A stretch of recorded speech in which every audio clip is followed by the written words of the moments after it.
እስልምና የመጣው በሰይፍ ነው፣ ደግሞም የሚጸነውም በሰይፍ ነው። ጠላላት ነው መተራረድ ወለም ዘለም የለም።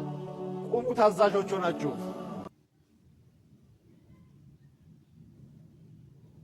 በደንብ እየሰማችሁ ይህ ነው እስልምና። አራጅ ሃይማኖት ነው፣ ገዳይ ሃይማኖት ነው፣ ፖለቲካ ነው፣ መግደል ብቻ ነው የሚያውቁት።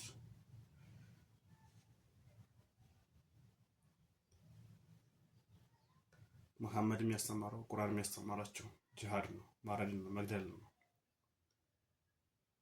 እኛ ስለ ክርስቶስ ስናወራ ስለ ፍቅር ነው የምናወራው። ልግደላችሁ አይደለም፣ ልሙትላችሁ ያለ ጌታ ያለ ነው። ወንጌል በፍቅር ተሰብኮ የሚመጣ ነገር ነው። እምነት በፍቅር ይሰበካል፣ በማሳመን በማስረጃ። በግድያ የሚመጣ ሃይማኖት የለም።